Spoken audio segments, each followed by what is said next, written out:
Okay, let's look at sine to the fifth power. I wrote it down. Let's take a look at it. So sine to the fifth power. I know that, once again, maybe I forgot what I wrote over there, so I'm just going to redo it. So I know that z equals cis theta, z, which is 1 over z, that's cis negative theta. I know that z plus 1 over z is equal to 2 cosine theta, and I know that z minus 1 over z is equal to 2I sine theta. Okay, so, yeah. So let's see what's going on here. So I know that I want to get to sine, so I'm going to raise that to the fifth power. So I want 2 to the I sine theta to the fifth power. Well, that's 32, that's negative 32I sine to the fifth power, which is equal to z minus 1 over z to the fifth power. Okay, let's expand this out. So I know that I have, it's z to the fifth plus, I know that it's z to the fourth over z plus z cubed over z squared plus z squared over z to the third plus z over z to the fourth plus 1 over z to the fifth. And I need my coefficients. I can make a trick chart. I mean, I guess I should know this by heart. You actually do not need to know this by heart. Let's see. 1, 1, 1, 1, 2, 1, 1, 3, 3, 1, 1, 3, 1, 4, 6, 4, 1. But I need 6 numbers because it's raised to the fifth power. So it's 1, 5, 10, 10, 5, 1. Okay, let's get those numbers in there.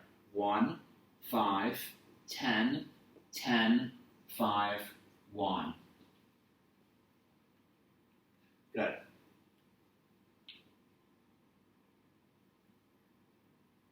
Nice.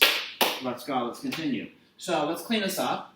We have z to the fifth plus 5z to the third plus 10z plus 10 over z plus 5z to the third plus 1 over z to the fifth.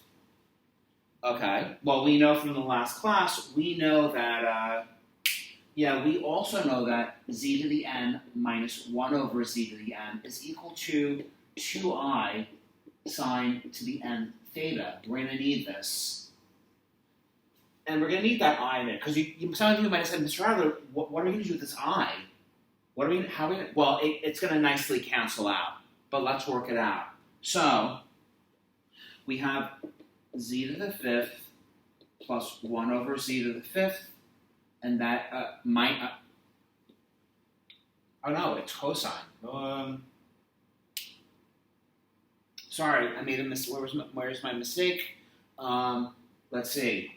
This was negative. I apologize. Negative, positive, negative, right? Because it's negative z to the, right? Positive, and then negative. I'm sorry, guys. Positive, negative, positive, negative. So it's z to the fifth minus z to the fifth. Sorry. Plus 5. Should I pull out the negative 5? Yeah, let's pull out the negative 5. Minus 5 times z to the third minus 1 over z to the third, right? And then what are we doing? Plus 10z minus 1 over z. Whoops. Nice. Can everyone see that? Yeah, I think you can see that. Nice. Okay, what's going on here? Z to the fifth minus 1 over z to the fifth is 2I sine 5 theta minus 5 z to the third is 2I sine 3 theta plus z to the n, so z to the 1 minus z, 1 over z to the n is 2I sine theta. Nice. Let's fix this up. So, do you mind if I kill two birds with one stone? I'm going to multiply the 2, like the 5 and the 2, the 10 and 2, and I'm going to divide everything by the 32. So you know what? Let me just bring that out. It's negative 32I sine to the 5th power. And let me divide everything by negative 32I.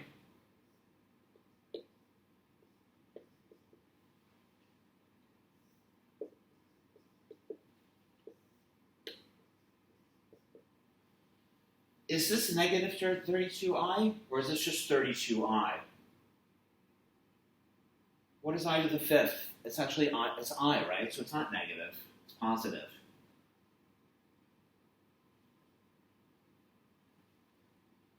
And our final answer is, what's our final answer? 1 over 16 sine of 5 theta minus 5 over 16 sine of 3 theta plus 5 over 8 sine of theta. Now that's the function, and then we were asked to take the integral, but taking the integral, this is easy. Okay, there's an exercise. You could try one on your own. This is obscure. If they ask you to do it, it's rare that this is going to show up, but you know what? This is the genes of complex numbers. This is when you study complex numbers. It makes a lot of this real analysis really easy. Okay.